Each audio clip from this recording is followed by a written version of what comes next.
Bonsoir à tous, bienvenue sur Grand Lille TV. Un week-end estival vous attend avec des records de température pour un mois d'octobre. L'an dernier, en octobre, nous n'avions pas dépassé les 18 degrés, alors que ce dimanche, nous atteindrons les 24 degrés. Le record avait été battu en 2011. Nous avions atteint les plus de 27 degrés en octobre à Lille. On se souvient de la foule de supporters qui se trouvait dans les gradins du stade de la Licorne à Amiens le 30 septembre dernier et qui s'est effondré lorsqu'une barrière a cédé. Le parquet en charge du dossier a constaté des anomalies dans la fixation des barrières. Le stade de la Licorne, qui avait été fermé, ne réouvrira donc pas de sitôt, alors qu'une enquête est en cours pour déterminer les responsabilités. La commission des compétitions de la LFP a décidé de délocaliser la prochaine rencontre prévue à Amiens le 21 octobre prochain.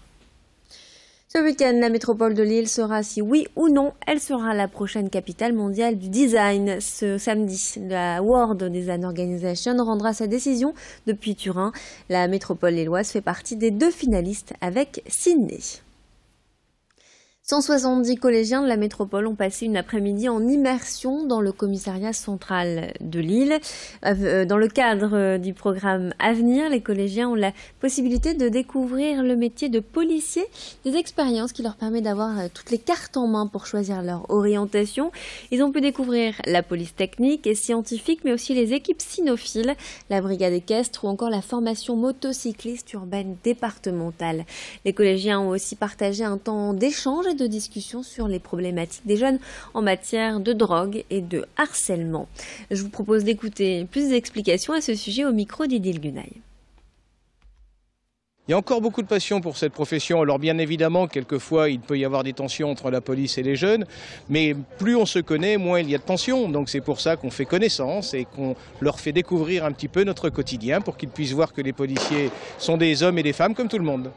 Alors après leur avoir présenté nos différents métiers, on leur fait découvrir un petit peu la brigade équestre derrière moi, la brigade cynophile, les faux papiers, la police technique et scientifique qui attire toujours beaucoup suite à différentes séries télévisées, les motards, un petit peu toutes nos spécialités. Et puis on parle également de cybercriminalité et de harcèlement.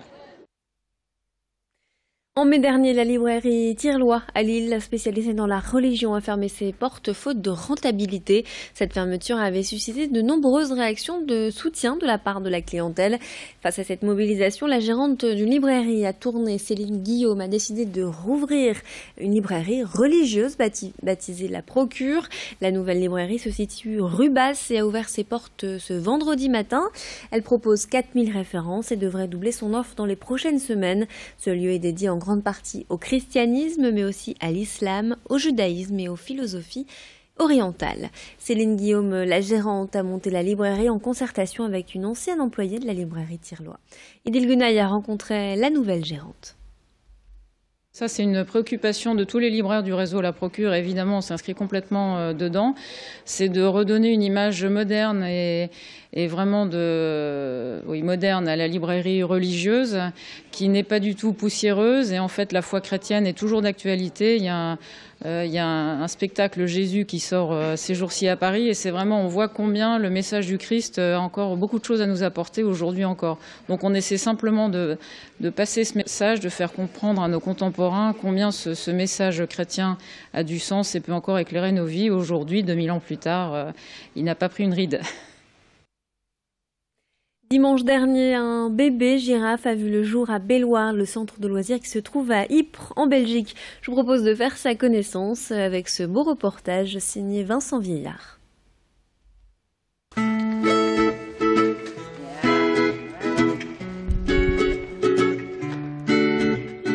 Nouvelle naissance chez les animaux de Bellewaerde. Au début octobre, c'est un petit girafon qui a vu le jour en plein dimanche après-midi. C'est un mâle, il pèse environ 50 TD et il mesure entre 1,70 m et 1,80 m. Donc on espère que ça va très bien pour l'instant, mais qu'on va continuer comme ça. Il est super mignon, donc vous voyez là-bas. C'est le 6e petit enfant de sa maman, Simone. Et si cette naissance est une bonne nouvelle pour l'espèce qui ne compte aujourd'hui que quelques 1600 membres dans le monde, la mère s'est-elle rapidement délaissée du bébé.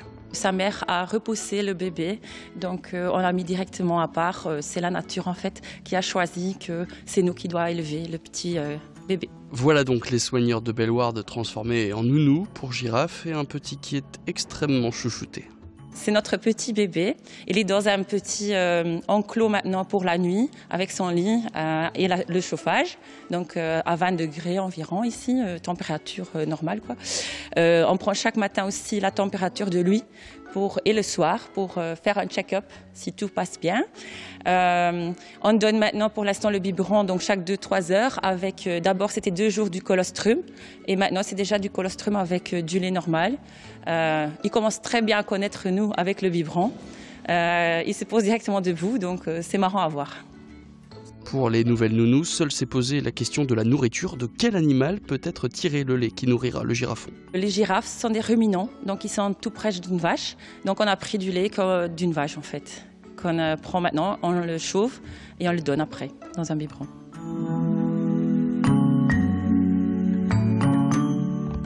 Avec l'hiver qui approche, le girafon va surtout devoir rester au chaud avant de rejoindre l'enclos de ses parents.